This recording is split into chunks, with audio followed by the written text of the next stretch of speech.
दोस्तों, आज के इस वीडियो में मैं कुछ फ्रिक्वेंटली आस्क्ड क्वेश्चंस यानी अधिकांशतः पूछे जाने वाले प्रश्नों के बारे में किसी एक प्रश्न के ऊपर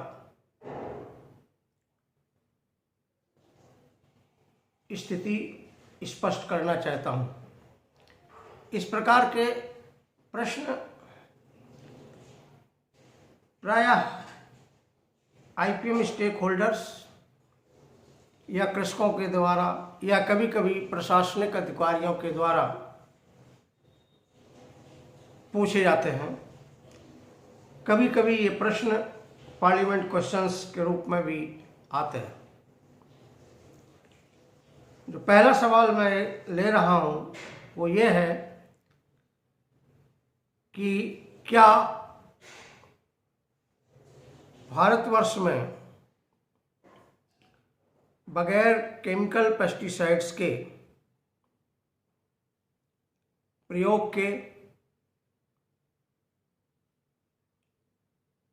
बिना खेती की जा सकती है?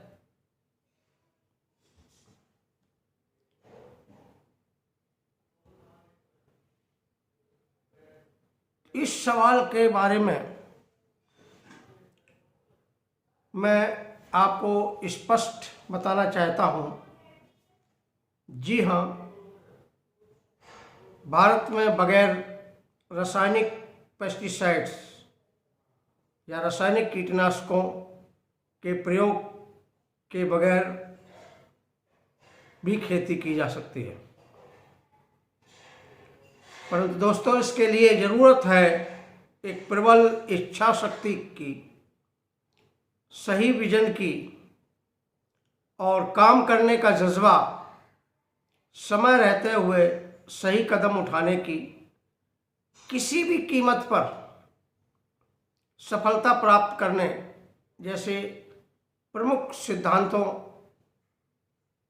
को लेकर के ही हम बिना पेस्टिसाइड के खेती कर सकते हैं।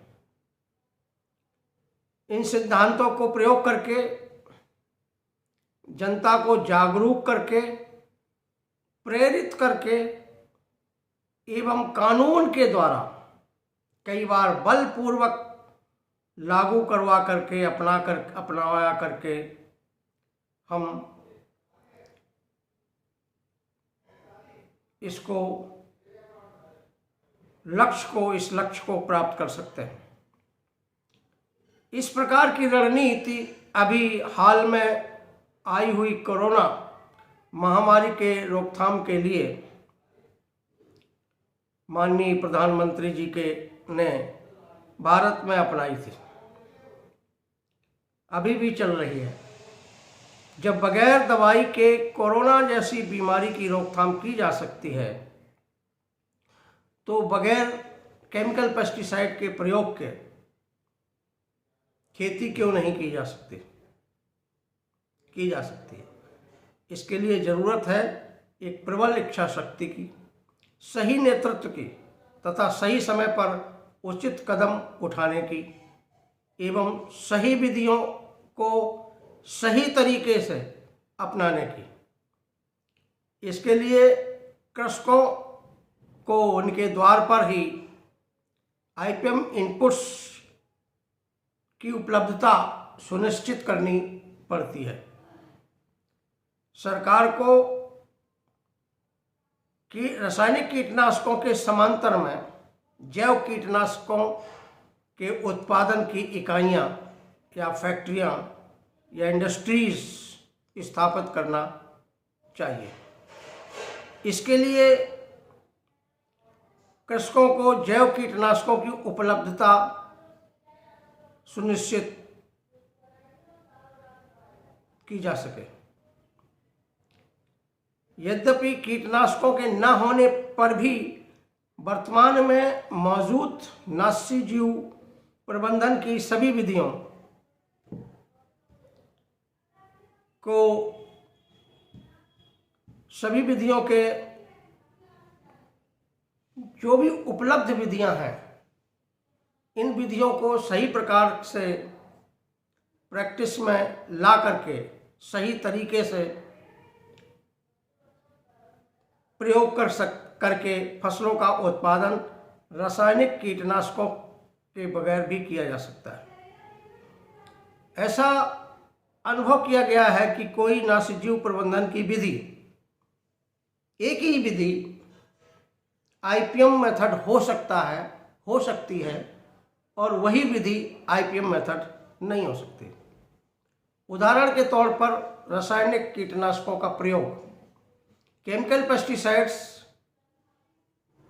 आईपीएम, जब केमिकल पेस्टिसाइड का प्रयोग न्यायोचित ढंग से या जुडिशियस वे में किसी आपातकालीन स्थिति से निपटने के लिए किया जाता है, तो हम उस स्थिति को आईपीएम और या उस विधि को आईपीएम विधि कहते हैं। परंतु जब यही कीटनाशक जुडिशियस वे में ना यूज करके इनडिस्क्रिमिनेट यूज किया जाता है, जब इनका इनडिस्क्रिमिनेट यूज किया जाता है, यानी अंधाधुंध तरीके से जब इनका प्रयोग किया जाता है, तो इसी को हम इन आईपीएम विधि नहीं कहते। इसी प्रकार से दूसरा उदाहरण है कि अगर फसल के कटने के बाद जो फसल के अवशेष को जलाने की कई जगह पर प्रथा है, जब ये अवशेष अंधाधुंध तरीके से जलाए जाते हैं बगैर देखे हुए, तो उसको हम आईपीएम विधि नहीं कहते। मगर जब इन अवशेषों को देखते हैं, देख करके, और अगर वहाँ पर कोई नाशीजीव का, पेस्ट का, नेचुरल एनिमी या फायदे वाला किसानों का फायदे वाला मित्र कीट या मकड़ियाँ आदि प्रचुर मात्रा में होती हैं, तो हम उसको नहीं जलाते हैं, बल्कि खेतों की मेड़ों पर रखते हैं, जिससे कि जो मकड़ियाँ हैं या लाभदायक जीव हैं उनका संरक्षण हो सके। तब हम इसको आईपीएम मेथड के रूप में कह सकते हैं। मेथड एक ही है, परंतु एक ही मेथड को हम कभी आईपीएम मेथड के रूप में कहा जा सकता है और कभी आईपीएम मेथड के रूप में नहीं कहा जा सकता। अतः हम ये कह सकते हैं कि बगैर कीटनाशकों के प्रयोग के भी आईपीएम किया जा सकता है। परंतु कई बार ऐसा देखा गया है कि अगर हमारे पास आईपीएम इनपुट्स उपलब्ध नहीं होते हैं, तो क्या हम खेती छोड़ देंगे? नहीं। ऐसी स्थिति में मौजूदा वर्तमान में जो भी हमारे पास विधियां होंगी, उनका इस प्रकार से प्रयोग करेंगे जिनका कि हमारे सामुदायिक स्वास्थ्य पर, फसल पर्यावरण पर, पारिस्थितिक तंत्र पर, प्राकृतिक प्रकृति एवं उसके संसाधनों पर तथा हमारे समाज के ऊपर कोई विपरीत प्रभाव न पड़ सके।